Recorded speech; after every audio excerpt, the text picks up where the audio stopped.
We are deeply conscious that moments of such seriousness can arise in the life of a church that it may feel the need to confess its faith anew in light of a specific situation. We are aware that such an act of confession is not lightly undertaken, but only if it is considered that the heart of the gospel is so threatened to be at stake, end quote.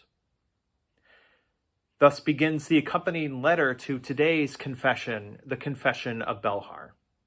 Belhar is our penultimate confession, although it's the most recent one that our denomination has adopted.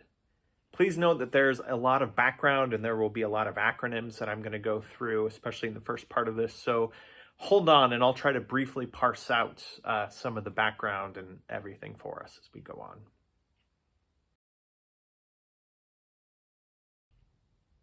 The Belhar Confession was written by a committee of the Dutch Reformed Missionary Church, the DRMC, one of the 4 apartheid-era South African churches that were legally organized around race. The Synod appointed a committee that was headed by Dirkie Smit and Russell Botman, and included the noted liberation theologian Alan Bosak. The confession was written over a few days in 1982.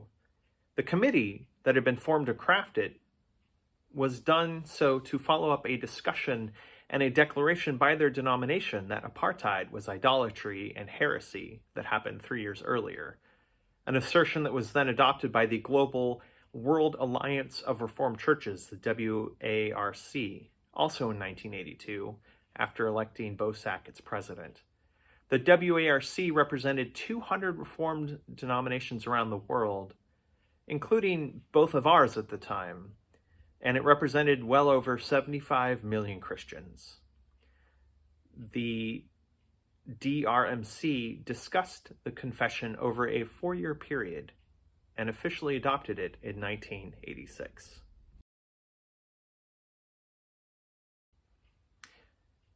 Belhar confesses that racism is sin. The cultural legal structures of South African apartheid, which themselves are rooted in the white supremacy of European colonialism going back to the 17th century and before, had gotten to the point by the mid-20th century where South African society was so segregated by 4 racial categories that even churches themselves had to be legally segregated. The 4 racial categories under apartheid were white, that is persons of European ancestry, black, persons of African ancestry, colored, multiracial persons, and Indian, persons of Indian and other Southeast Asian ancestry. Society, as I mentioned, was so segregated that there were even 4 dominant Reformed churches in that time that were separated, whose memberships were segregated by law. The white Dutch Reformed Church, which upheld apartheid and represented the dominant culture, the black Dutch Reformed Church in Africa, the Indian Dutch Church in Africa, and the colored church, the Dutch Reformed Mission Church. The Dutch Reformed Church, as a lot of churches in our own context have done, use both theological and even biblical justification for the state-mandated practices of white supremacy found in apartheid. The DRMC, recognizing that since the purpose of the gospel is to reconcile people to God, and of course, since the greatest commandment is to love one another, that this policy of strictly and very violently enforced apartheid was not only a political and social issue, but was a deeply theological and moral issue as well. As Jack Rogers notes, quote, "Apartheid is grounded in the irreconcilability of people of different racial groups. It is thus against the gospel of Jesus Christ, which is grounded in the doctrine of reconciliation," end quote. This theological response to the horrifying realities of apartheid has 3 central points to it: unity, reconciliation, and justice. It's organized very much like the Barmen Declaration is, which it takes its impetus from.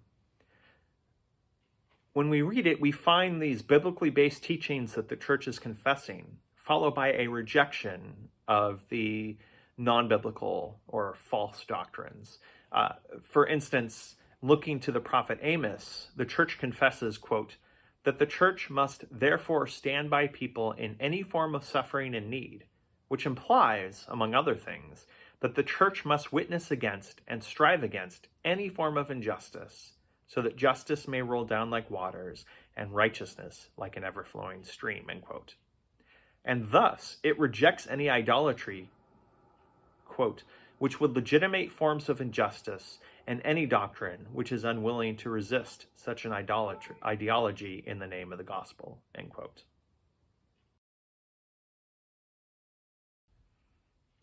Simply put, it was written because of the horrors of colonialization and racism that were imposed on the peoples of South Africa. Apartheid was truly one of the heinous evils of the 20th century, alongside those horrors of the Nazi regime, the reign of dictators like Stalin and Pol Pot and Mao, and the enforced white supremacy in our own nation and region in our recent and distant histories. It's a story that unfortunately is far too long and complicated to include here in any reasonable way. So I'm going to give you a couple places outside of here you might want to look to that I'll include at least one link for. If you look up the Belhar Confession for our denomination, you'll find a really great study guide authored by Jack Rogers that I used for this video that really gets into the context behind Belhar, as well as some of the implications around Belhar and some of the controversy surrounding its adoption later on. Also, another plug that's completely unchurch related, a book that I read with a previous church I served is actually Trevor Noah's Born a Crime, his autobiography, which talks about his experience growing up in South Africa as a multiracial person who thus was literally an illegal person because his parents were of separate races and it was illegal for people of different races to even have sex, not to mention have a child together. So if you don't know much about apartheid, it's an important part of our history, and I would highly recommend looking into it. Anyway, back to our confessions. There were two galvanizing instances, really, that got international sort of condemnation of apartheid, as well as the World Alliance of Reformed Churches declaring it as a status confessionis. That is an assertion that the gospel itself was at stake in apartheid under the regime. And those two major instances, among a whole lot of other things, were the 1960 Sharpsville massacre, where police murdered 67 Africans and wounded 186 just for protesting. And then about a decade and a half later, the 1976 Soweto uprising, which resulted in truly an unknown number of children being killed for protesting the imposition of the Afrikaans language on teaching, which resulted in a lot of teachers, as Afrikaans was the legal language of the state, but was also primarily just spoke by the white folk of Dutch heritage. It was not really spoke out in the townships. And so imposing this language meant that a lot of the teachers who did not speak Afrikaans were then fired. And then anyway, this led to an uprising, which led to police responding first with tear gas and then with machine guns. The official estimates were that over a 3-day period, 95 people were killed, but unofficially the numbers rise to closer to 500. We do know that the first two victims of this police violence were a 5-year-old girl and a 9-year-old boy. When this came to light, Christians around the world knew that something had to be done. And so the WARC, following the Dutch Reformed Mission Church, declares apartheid to be heresy and idolatry. And it also leads to the 1.2 million member white church, the DRC, which refused to repudiate apartheid even after these horrors, being expelled from the WARC.